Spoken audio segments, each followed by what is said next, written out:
Hey there, my name is Hal Pritchard. I'm a member of Reformed Baptist Church of Louisville, Kentucky. This is the Reformation Today and Tomorrow podcast.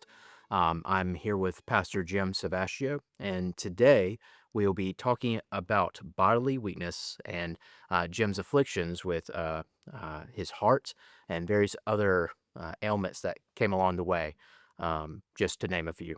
Uh, so, Jim, good to see you. Thanks a lot. So bodily weakness and the heart, the issues that you've experienced along the way, you've had how many heart attacks now? I've had at least one major heart attack. I have had two other occasions where I have had to have heart procedures done. So I've had three heart procedures done over the last, I guess now, 13 years.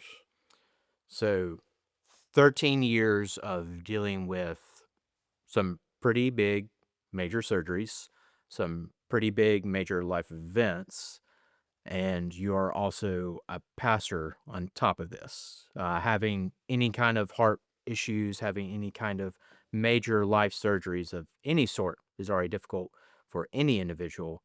But as a pastor in particular, I'm just wondering, how did that affect you in your particular walk with the Lord, and maybe Hmm. the expectations that came upon you as you were Yeah, trying to maybe even recover, of wanting to get back into the pulpit, so to speak? sure. Now.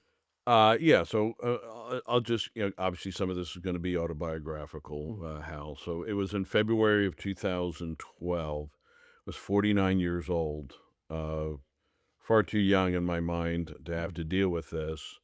My father had had heart issues, had had heart bypass surgery, and had several heart attacks. So I'm kind of built like my dad. And so I thought maybe eventually something like that may come my way. But February 2012, I'd finished preaching in the morning worship and was walking out with my wife, and I felt what I have described as a punch in my back and my left arm kind of going numb. Some classic signs of a heart attack. However, I had been helping some people the day before move, and I had wondered if I had tweaked something, or the neck was causing something, or the back pain came on suddenly, because other than that, I didn't feel badly. It's not like in a movie where, you grab your arm and fall down or collapse. I know that happens to some people. I didn't have that. I didn't have chest pain. I didn't have jaw pain. I wasn't sweating. I wasn't nauseous. A lot of the things that are, for those listening, signs of a heart attack, and things you ought to take seriously.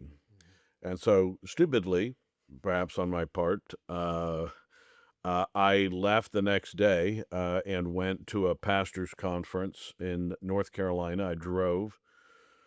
And then I drove down to South Carolina for a meeting with a former member in the church. And then I drove back and I did a wedding for a couple on Friday.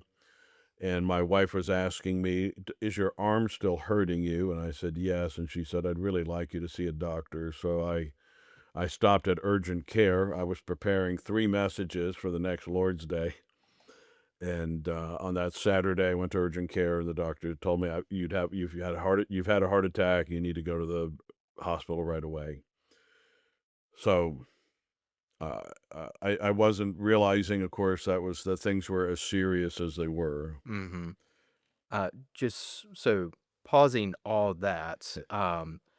that's quite an impressive list of things that you were doing leading up and leading after your heart attack. Right. I mean, you were a workhorse. Still are, still am, I Wow. guess, but y working hard, giving yourself to the work in the ministry, Yeah. you know, producing, Well, producing, you're producing. trying to, yeah. Yeah. So yeah. So this leads up to some of this, and Mhm. even some of the what I want to get to, or I think would be profitable to talk about with this. And again, I'll tell you again, this is, don't do what I do, but this is part of the way that I'm put together. I went to the hospital and they said, you've had a heart attack. We would like to do a test on you, but it was Saturday. They said, we'd like to wait till Monday. And I said, could I go preach tomorrow and then come back and have the procedure done because I thought, "I'm just gonna be in a bed," and I thought I actually overall felt fine. But as they said no, and I embraced that. So I had to scramble a bit from the hospital room to call different guys and got 2, 3 different guys to come and to preach men in the church that took the ministries that next Lord's Day.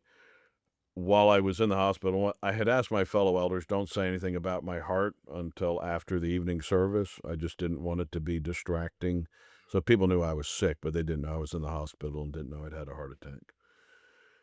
Um, so that Sunday night, uh, I perhaps began to have another heart attack, and so they wheeled me in, and they did a stent into what's famously called the widowmaker, the left anterior descending artery, which was 98, 99% blocked. And so they said, you came very close to dying.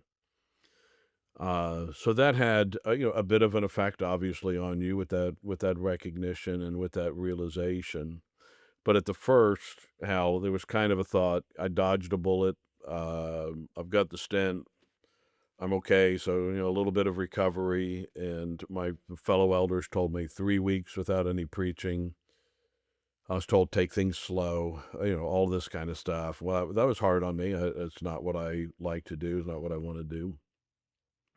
But in the immediate aftermath with this, there was that sense of what if that was it? What if my life and ministry were over? What if that was the last sermon I'd preached?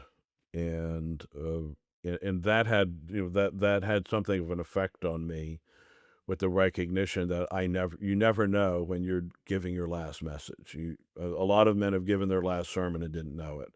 They had a heart attack. They were in a car accident. Something happened, and they were suddenly taken away. And there was a bow on their life and on their ministry. And so that began to weigh upon my heart and mind and thought, okay, how is that going to affect how you pastor, how you preach? Because you always know you're dying. I mean, you always know all of us are dying. All of us only have so much time, and you tend to think, okay, 70 years, 80 years, 90 years, whatever it is, but you get closer and closer to it, and the years pile up behind, and there's fewer ahead of you, and you reach a point in your life where there's more behind you than there is ahead of you. And you start to think, okay, how is this going to affect your life and your ministry? But as far as telling the story, the next element of this was that a year later, I was back in the hospital and needing to have more stents put in.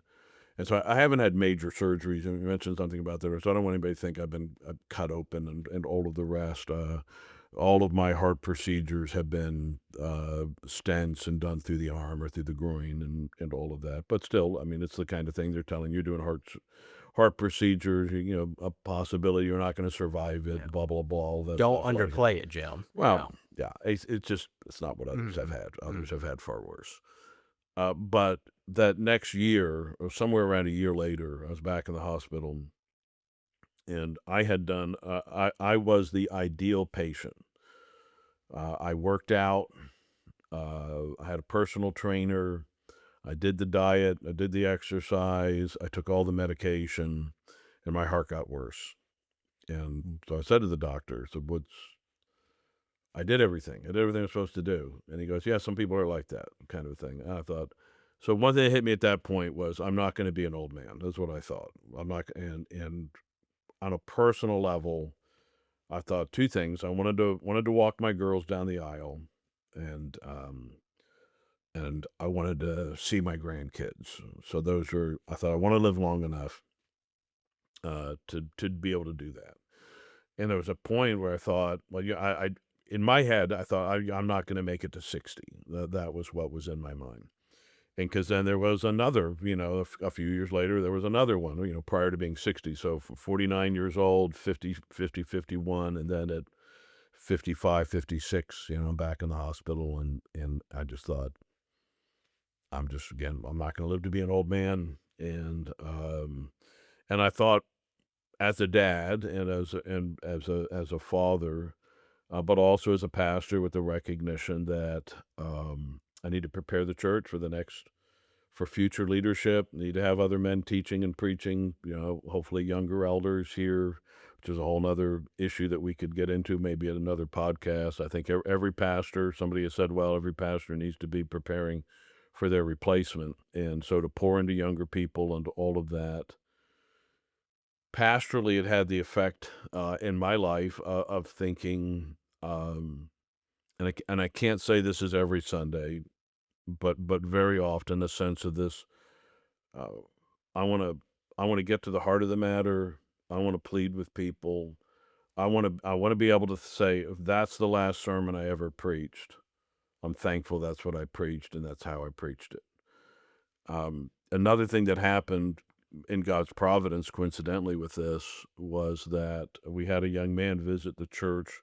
We were doing a ministry for a time at a halfway house, Mm.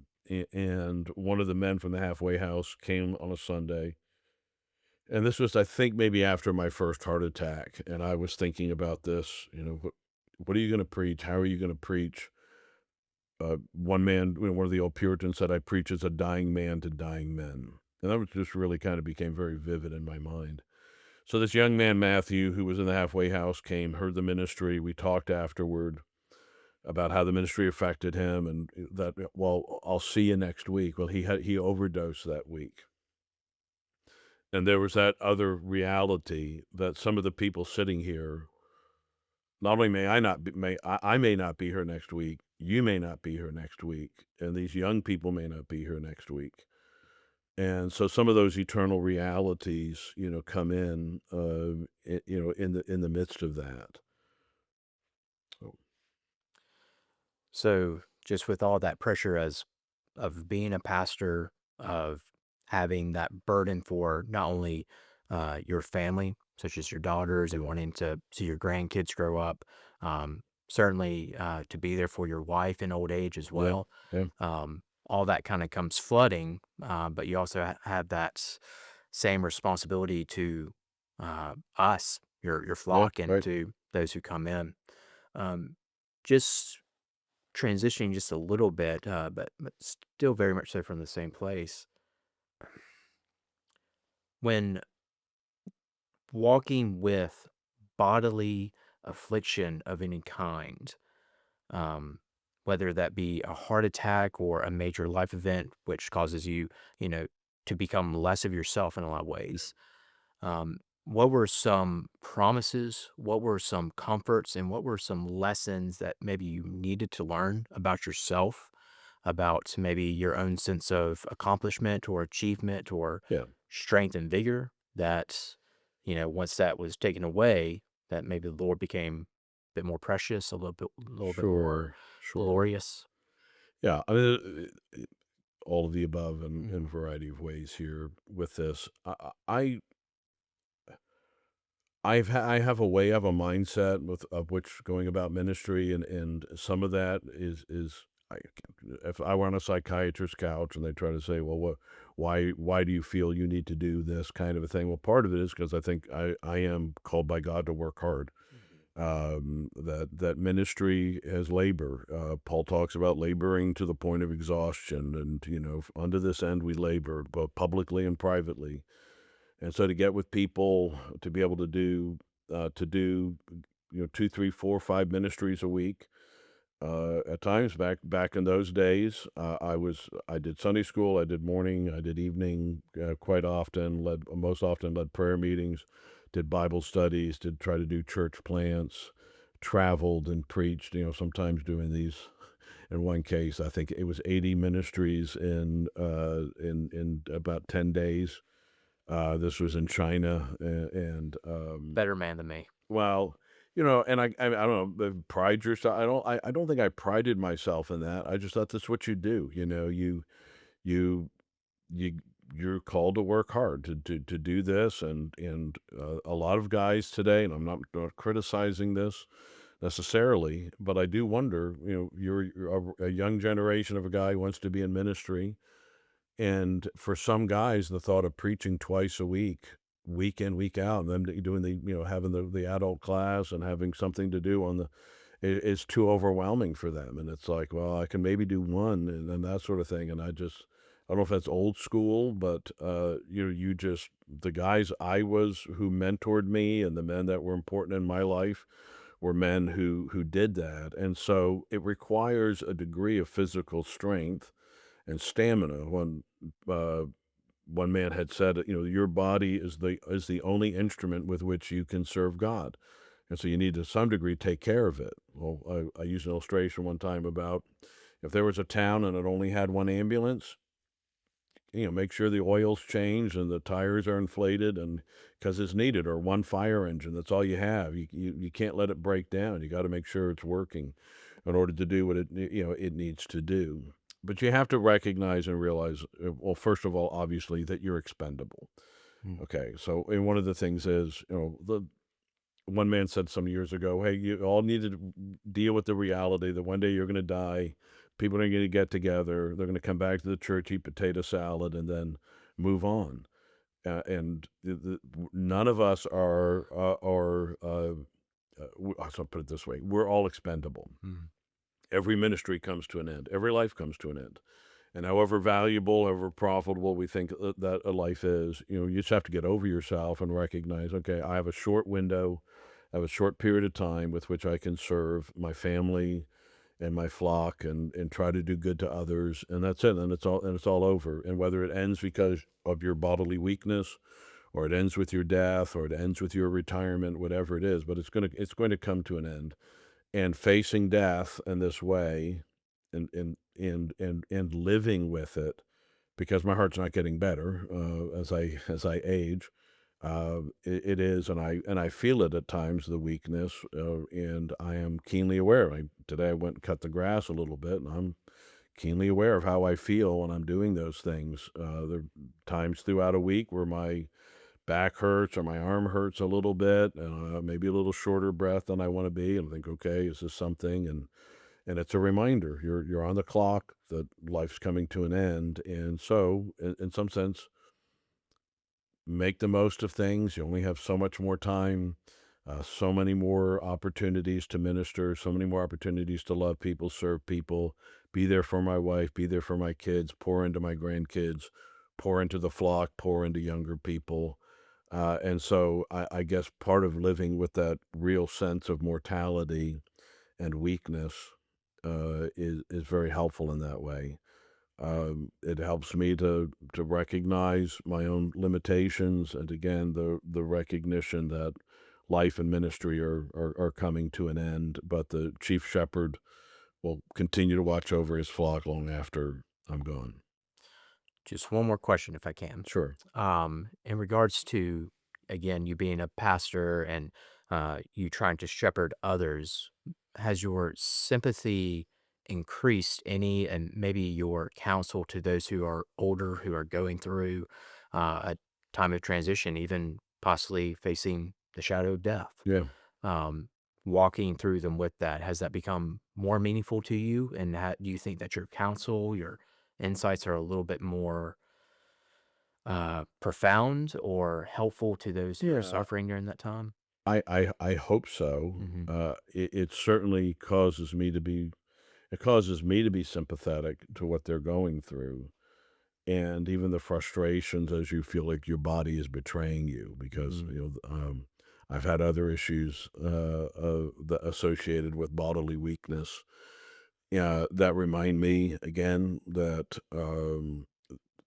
whatever the language you wanna use, the stuff you wanna do, the things you used to be able to do, and maybe what you thought you could always do, that it all comes to an end. And so one of our dear members right now is coming close to the end of his race, and we got together and talked this past week and talked about his funeral, and he has his issues, I have my issues. I think the danger can be for somebody like me too often is to throw in my own example or, yeah, hey, I know what this was like, and I think that's not always helpful. I think listening sympathetically, it's like you don't want to compare scars and like, mhm, well, how bad was your heart? Oh, mine's like this, and that sort of a thing. Everybody's weakness is different, but it does help you to enter in a way that when I was younger, I was quite vigorous. I was strong, and there's times I really miss that.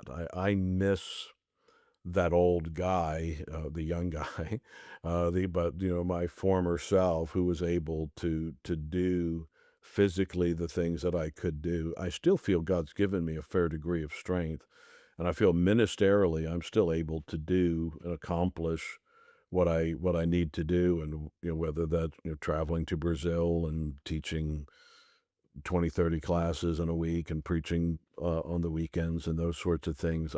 I still have the ability to do that, and I thank God for that.